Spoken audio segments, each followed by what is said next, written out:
الحمد للہ وحدہ والصلاۃ والسلام علی من لا نبی بعدہ۔ میرے محترم بھائی السلام علیکم ورحمۃ اللہ وبرکاتہ۔ اور طہارت مسلمانوں کے لیے انتہائی ضروری ہے، اور اگر انسان حالت جنابت کے اندر ہے تو نہ وہ نماز پڑھ سکتا ہے، نہ ہی بیت اللہ کا وہ طواف کر سکتا ہے، نہ ہی قرآن کریم کی تلاوت کر سکتا ہے، اور نہ وہ مسجد کے اندر ٹھہر سکتا ہے۔ تو آئیے آج تھوڑا سا اس بارے میں گفتگو کرتے ہیں کہ موجبات غسل کون سے ہیں، کہ وہ کون سی چیزیں ہیں کہ جو غسل کو واجب کر دیتی ہیں انسان کے اوپر۔ تو سب سے پہلی چیز یہ ہے کہ جب مرد اور عورت کے ختنے آپس کے اندر مل جائیں تو غسل واجب ہو جاتا ہے، چاہے انزال ہو یا نہ ہو، نمبر ایک۔ نمبر دو یہ ہے کہ جب انسان کو احتلام ہو جائے، احتلام کی حالت کے اندر جب اس کی منی خارج ہو جائے تو اس کے اوپر بھی غسل واجب ہو جاتا ہے۔ اگر منی خارج نہیں ہوتی تو پھر اس کے اوپر غسل واجب نہیں ہے۔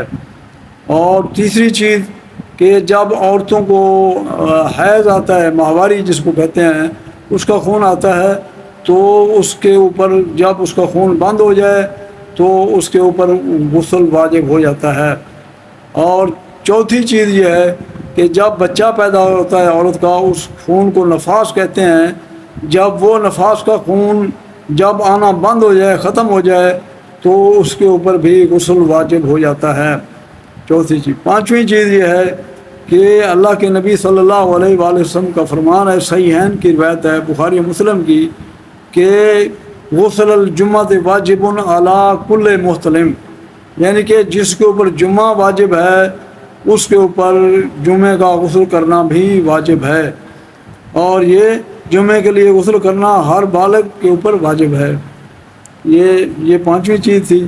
چھٹی چیز یہ ہے کہ جب انسان، ایک آدمی مسلمان ہوتا ہے، ایک کافر تھا، وہ مسلمان ہونے کے لیے آیا تو اس کے اوپر بھی غسل کرنا واجب قرار دیا گیا ہے۔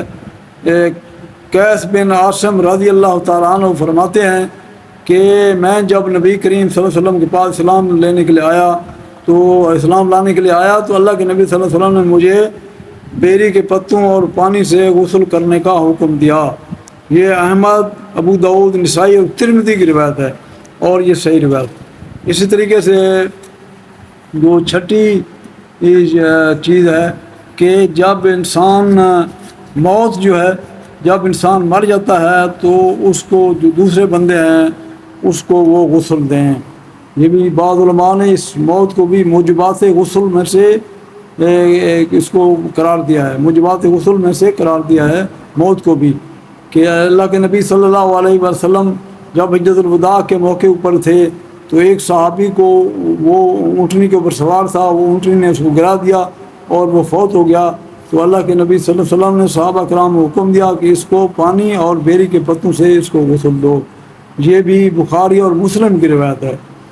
اسی طریقے سے ساتویں چیز یہ ہے کہ عیدین کی نماز کے لیے اور حج اور عمرہ کرنے کے لیے جب بندہ جاتا ہے تو ان کو بھی احرام باندھنے سے پہلے ان کو غسل کرنا چاہیے۔ یہ غسل کرنا مستحب ہے، یعنی کہ واجب نہیں ہے، مستحب ہے۔ اس طریقے سے آٹھویں چیز یہ ہے کہ جب ایک بندہ فوت شدہ آدمی کو غسل دیتا ہے تو اسے بھی چاہیے کہ وہ غسل کرے۔ یہ بھی غسل واجب نہیں ہے لیکن مستحب ہے۔